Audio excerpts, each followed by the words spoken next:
नमस्कार, देवभूमि लाइव देख रहे हैं आप। आपके साथ मैं हूं सुरभि तिवारी। सीएम धामी का केदारनाथ दौरा रद्द कर दिया गया है और आपदा को देखते हुए सीएम का कार्यक्रम भी निरस्त हो चुका है।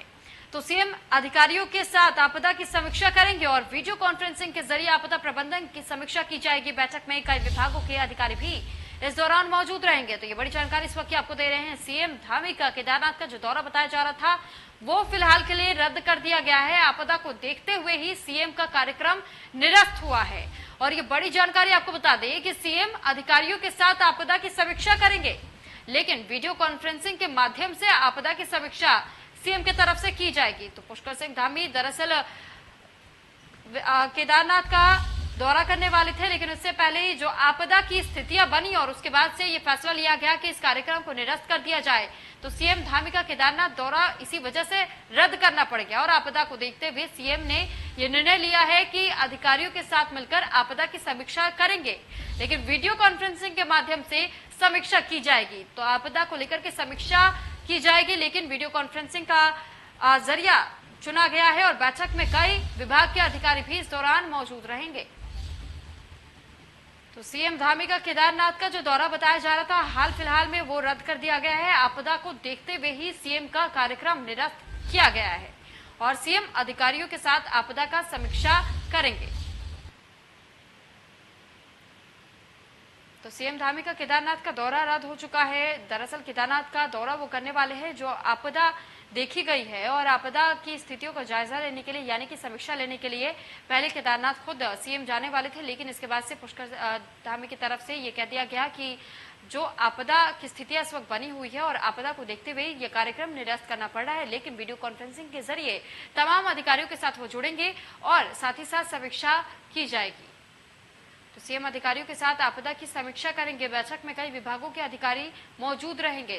तो वीडियो कॉन्फ्रेंसिंग का जरिया रखा जा रहा है और इसी के तहत अब आपदा का जायजा लिया जाएगा।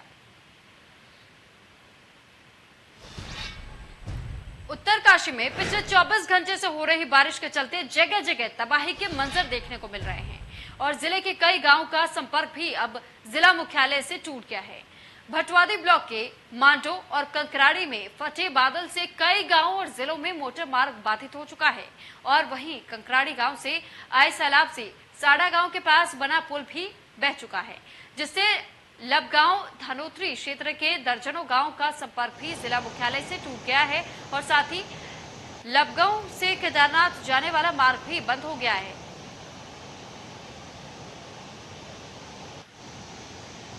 उत्तरकाशी की तस्वीरें भी आपको दिखा रहे हैं कि किस तरीके से बादल फटने की वजह से जो तबाही का मंजर यहां देखने को मिल रहा है। कई ऐसे रास्ते बताए जा रहे हैं जिस वजह से रास्तों पर भूस्खलन हुआ है और कई रास्ते बंद हो चुके हैं। तो पहाड़ी से मिट्टी खिसकने की वजह से ये भूस्खलन देखने को मिला और इसके वजह से ही जो भारी बारिश हो रही थी इसके वजह से तबाही देखने को मिली है और रास्तों का संपर्क कई गाँव से टूट गया है। तो जो छोटे छोटे ब्रिज का निर्माण गांव को जोड़ने के लिए किया गया था और कनेक्टिविटी बनाने की कोशिश की गई थी अलग अलग गांव से, लेकिन अब वो तमाम मार्ग भी ठप हो चुके हैं क्योंकि भूस्खलन की वजह से भारी बारिश जो हुई थी उससे भूस्खलन हुआ और भूस्खलन से पहाड़ों पर अब ये कहर बरसा है। यहाँ पर जो 10 मीटर स्पॉन पर आरसीसी ब्रिज था जो कल रात बह गया है। मैंने इसका निरीक्षण किया तो गाँव को इसको सोचता हूँ कि डाइवर्जन ब्रिज बनाएंगे हम। पुल तो अभी नहीं है तो डाइवर्जन की जो स्ट्रीम है उसमें तो टाइम लगेगा, लेकिन तब तक किनारे से अप्रोच तो बनानी पड़ेगी। तो वो हम संभावनाएं क्या है सर, कब तक यातायात खुल पाएगा क्योंकि मौसम भी बहुत खराब है? करीब हम इसको 10 दिन में जिस तरीके के हालात इस वक्त उत्तरकाशी में बने हुए हैं क्योंकि बादल फटा और बादल फटने की वजह से यहाँ पर जिस तरीके की स्थिति देखने को मिली है वो बेहद भयावह है क्योंकि जो छोटे छोटे जो पुल बनाए गए थे तमाम गांव की कनेक्टिविटी को बनाए रखने के लिए, गांव को जोड़ने के लिए, लेकिन अब मुख्य मार्ग भी जिस ओर ठप पड़ गए हैं वहीं ये जो तमाम जो छोटे पुल बनाए गए थे वो भी पूरी तरीके से टूट चुके हैं।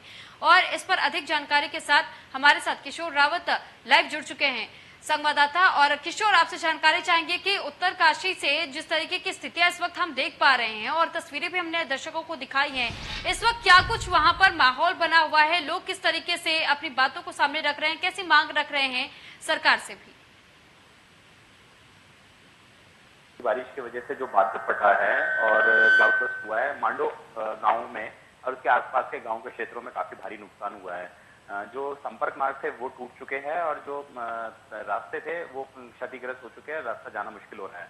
लेकिन फिर भी वहां पर रेस्क्यू के लिए जो टीमें पहुंची है, मेडिकल टीमें पहुंची है, जिला प्रशासन की टीमें पहुंची है, वो पहुंच चुकी है और लगातार लोगों को सुरक्षित स्थानों पर रखा जा रहा है। खासकर पानी, दूध और खाने पीने की जो चीजें हैं, मेडिकल सुविधाएं हैं, वो वहां पर प्रोवाइड कराई जा रही है।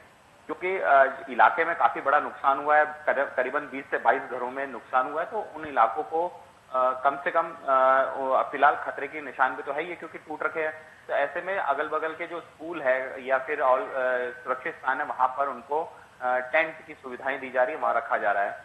बारिश के अलर्ट की बात करें तो आज भी उत्तरकाशी, देहरादून, हरिद्वार जैसे इलाकों में और गढ़वाल के रीजन में बारिश का अलर्ट दिया गया है, भारी बारिश का अलर्ट दिया गया। उसको देखते हुए पुख्ता इंतजाम किए हुए हैं। जो रास्ते और कई संपर्क मार्ग, करीबन 200 से ज्यादा गढ़वाल रीजन में 200 से ज्यादा मार्ग जो है वो भूस्खलन या फिर रोडें धंस गई है, उनको जो जेसीबी है, फिर जो मशीनें हैं उनके द्वारा ठीक किया जा रहा है। पीडब्ल्यूडी की टीम है, नेशनल हाईवे की टीम है, ये तमाम जो टीमें हैं वो लगातार सड़क को ठीक करने में और जोड़ने में जुटी हुई है क्योंकि लगातार बारिश में सड़कें लैंडस्लाइड की वजह से टूट जाती है और ऐसे में कहीं ना कहीं दिक्कतें काफी हो जाती है। और दिक्कतों के कारण जो सबसे बड़ी चीज है कि यातायात की सुविधाएं, बचाव के जो सुरक्षा कर्मी वो नहीं पहुंच पाते।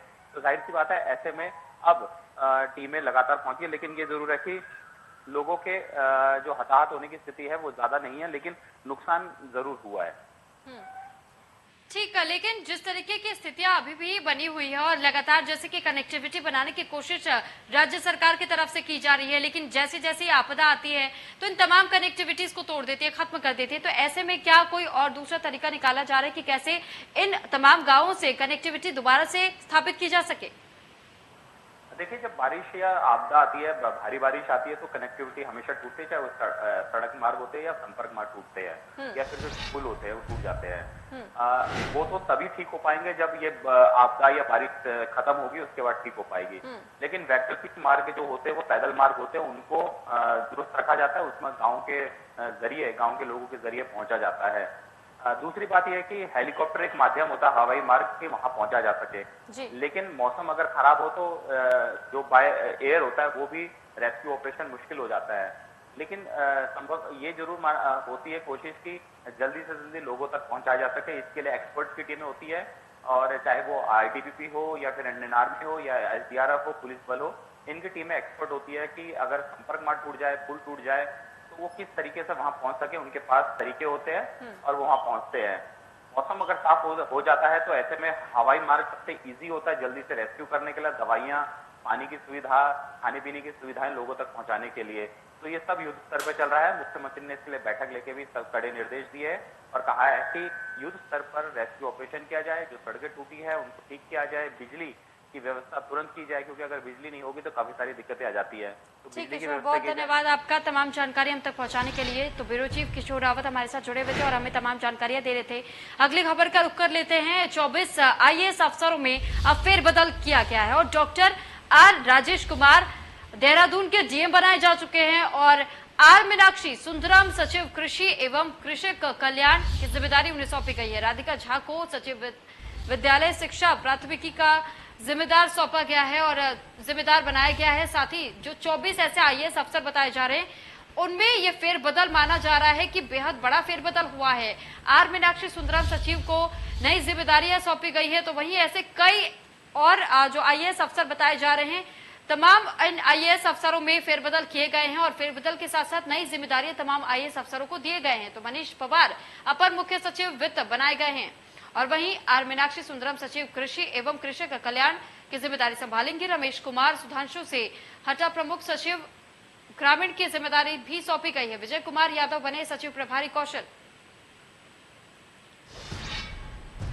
तो देहरादून के नवनियुक्त जिलाधिकारी डॉक्टर R राजेश कुमार ने अपना कार्यभार आज ग्रहण कर लिया है और जिलाधिकारी डॉक्टर R राजेश कुमार ने अपना कार्यभार ग्रहण करने के बाद से शासकीय कार्य निपटाए जाने के साथ ही इस दौरान उन्होंने पत्रकारों से खास बातचीत भी की और इस दौरान सबसे पहले मुख्यमंत्री पुष्कर सिंह धामी का आभार व्यक्त किया है, जिसके बाद से अपनी प्राथमिकताएं बताते हुए कहा कि केंद्र और राज्य सरकार की योजनाओं को रोजगार से जोड़कर युवाओं को रोजगार उपलब्ध कराना, तीसरी लहर से निपटने के लिए हेल्थ इंफ्रास्ट्रक्चर को बेहतर बनाने के साथ ही मानसून से निपटने के लिए व्यवस्थाओं को दुरुस्त करना होगा। यहाँ पे जैसे डेमोक्रेसी के बारे में कहा जाता है कि democracy for the people, by the people and of the people, तो मैं कोशिश ये करूँगा कि ये administration for, by and of the people रहे और जन समस्याओं की सुनवाई के लिए मैं कोशिश करूँगा कि एक स्पेशल सेल का गठन हो और उसको हम सीएम डैशबोर्ड से जोड़ें और डीएम डैशबोर्ड से भी जोड़ें। और वहीं दूसरी ओर दिल्ली के सीएम केजरीवाल ने दिल्ली के बाद अब पहाड़ पर फ्री बिजली देने की घोषणा कर दी है और अरविंद केजरीवाल ने कहा है कि आम आदमी पार्टी की सरकार बनने पर उत्तराखंड वासियों को प्रति माह 300 यूनिट बिजली फ्री में दी जाएगी। और उनकी इस घोषणा के तहत ही 17 जुलाई को देहरादून में आए आप पार्टी के प्रदेश प्रभारी दिनेश मोहनिया, सेवानिवृत्त कर्नल अजय कोठियाल और प्रदेश अध्यक्ष एसएस कलेर ने प्रदेश की सभी 70 विधानसभाओं के लिए 5-5 गाड़ियों को झंडी दिखाकर रवाना कराया है और इस कार्यक्रम की शुरुआत कर दी गई है। आम आदमी पार्टी के 10,000 कार्यकर्ता प्रदेश में घर घर जाकर विद्युत उपभोक्ताओं का रजिस्ट्रेशन कर उन्हें आम आदमी पार्टी के सत्ता में आने पर 300 यूनिट बिजली फ्री देने का गारंटी कार्ड भी दे रहे हैं।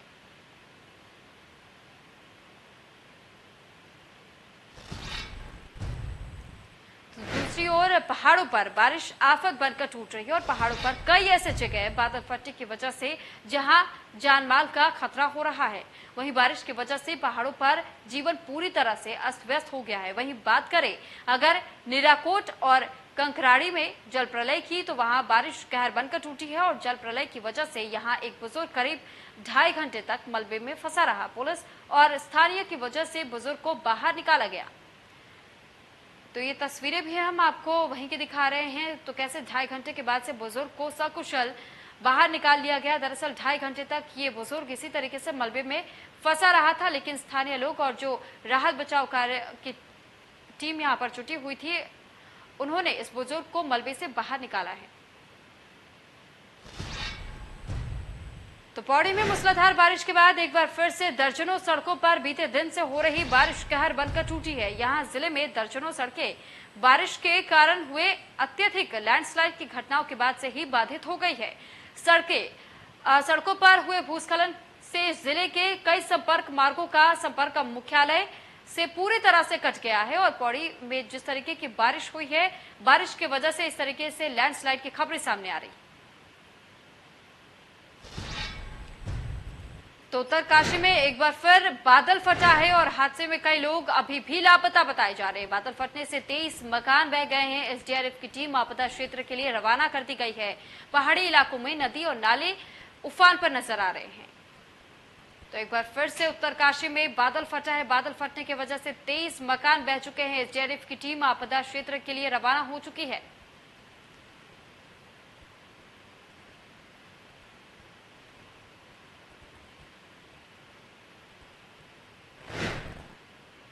खबर उत्तरकाशी से, जहां पर जिला अस्पताल उत्तरकाशी में तैनात MBBS MD doctor Subeg Singh को परियोजना निदेशक संजय कुमार ने दी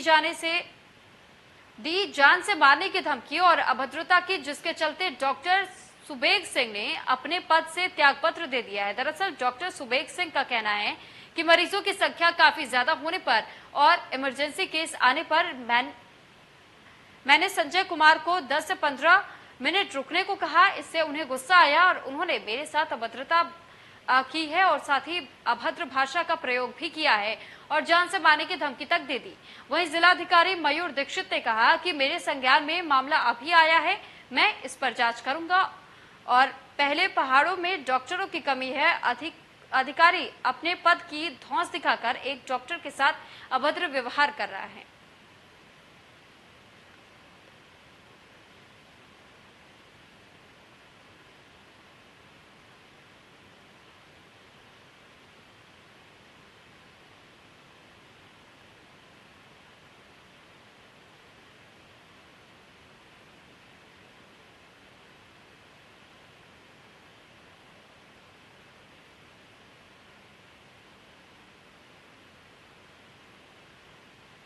में आज ही मामला आया है ये, और इसमें कुछ आपसी बहस की या कुछ बात हुई है। मैं जिला अस्पताल में सीएमएस साहब से और सीएमओ साहब से बात करके इसको सॉर्ट आउट करेंगे। मेरे जो वीडियो साहब हैं, ये संजय कुमार जी, वो एक्चुअली परसों जो है मेरी ओपीडी में आए थे 15 तारीख के आसपास। तो उनके वो भी आए भी नहीं थे, उनका अर्दली आया था पहले मेरे पास, और मैं उसी समय पे एक जो है हार्ट अटैक के पेशेंट को देख रहा था। वहाँ पे एक बूढ़े बाबा थे, उनके अर्दली ने मुझे आके बोला कि आप वीडियो साहब आ रहे हैं और आने में कितना अंतर होता है। तो मैंने यही बोला कि आप 10 मिनट रुक जाइए, मैं मरीज़ देख लेता हूँ, ये मरीज़ देख लेता हूँ। उसके बाद में उन्होंने डायरेक्ट जो वीडियो साहब थे वो अंदर आए, उन्होंने बदतमीजी करी वहाँ पर। तो निरंजनी अखाड़े के आचार्य महामंडलेश्वर स्वामी कैलाशानंद गिरी ने हुड़दंगे की लगातार आ रही वीडियो पर चिंता व्यक्त की है और धर्मनगरी हरिद्वार में आए दिन हर की पौड़ी पर अमर्यादित कृत्यों और हुड़दंगई का वीडियो सामने आ रहा है। उन्होंने ऐसी घटनाओं को दुर्भाग्यपूर्ण बताते हुए हरिद्वार आने वाले श्रद्धालुओं से ऐसा न करने की अपील की है। कैलाशानंद गिरी ने कहा है कि मोक्षदायिनी मां गंगा के तट पर अभद्र और अशोभनीय व्यवहार करना, नशा आदि करना मां गंगा की अस्मिता के साथ खिलवाड़ है। गंगा किनारे किसी प्रकार का नशा, गंगा किनारे किसी प्रकार की अभद्रता, गंगा किनारे किसी प्रकार की अशिष्टता करना गंगा ही नहीं अपितु राष्ट्र के लिए बहुत ही शर्मनाक है। आज हर की पौड़ी पर, गंगा किनारे, अलग अलग घाटों पर जिस प्रकार से वीडियो वायरल हो रहे हैं नशा करते हुए, मद्य पदार्थों का सेवन करते हुए, मुझे लगता है अत्यंत शर्मनाक है। ये अत्यंत दुखदायक है, अत्यंत पीड़ादायक है। मैं कहना चाहूँगा उन सभी भक्तों से कि आप सावधानी बरतें, गंगा को माँ माने, गंगा को अविरल रखें, गंगा को निर्मल रखें, गंगा को पवित्र रखें, तभी हमारा राष्ट्र समृद्ध होगा, सुंदर होगा और हम सभी स्वस्थ रहेंगे। उत्तराखंड में बीते 24 घंटे में 34 संक्रमित मिले हैं और वहीं एक मरीज की मौत भी हो गई है, जबकि 47 मरीजों को ठीक होने के बाद घर भेज दिया गया है। वहीं सक्रिय मामलों की संख्या घटकर अब 604 पर पहुंच गई है।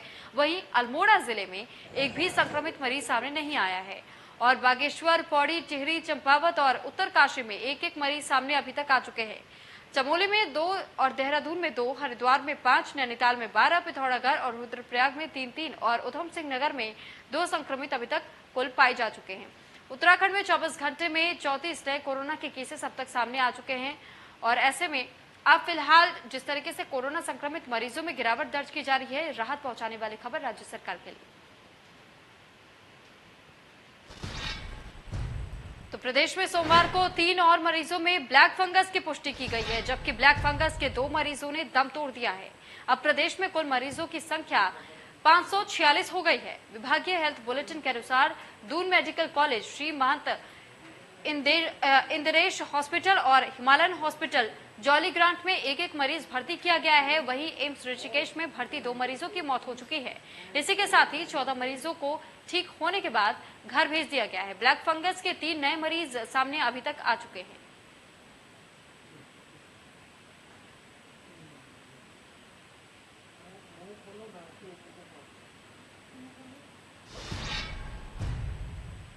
बारिश से कई शहरों का हाल इस वक्त बेहाल बना हुआ है और कहीं भारी बारिश से लोगों का हाल बेहाल है तो कहीं लोगों को गर्मी से राहत मिलती हुई भी नजर आई है।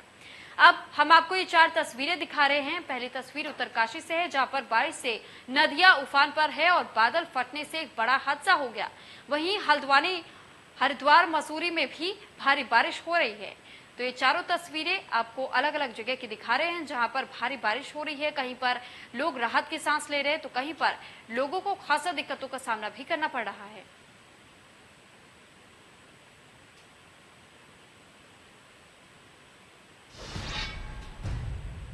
तो वहीं बारिश से लोगों का हाल बेहाल है और सड़कों पर अब भारी मलबा भी देखने को मिल रहा है, क्योंकि लगातार भारी मलबा गिरता जा रहा है। कई हाईवे पर मलबा आने की वजह से रास्तों को बंद करना पड़ा। अब हम आपको 2 तस्वीरें दिखा रहे हैं। पहली तस्वीर उत्तरकाशी से है, जहां पर बादल फटने से 3 लोगों की जहां जान जाने की खबर सामने आई तो कई लोग अभी भी लापता बताए जा रहे हैं। और वहीं दूसरी तस्वीर आपको टिहरी की दिखा रहे हैं, जहां पर बादल फटने से भारी नुकसान हुआ है। तो देखिए उत्तरकाशी और टिहरी दोनों ही जगह पर बादल फटे हैं। बादल फटने की वजह से तमाम जो सड़कें बताई जा रही थी वो पूरी तरीके से मलबे से अब ढक चुकी हैं।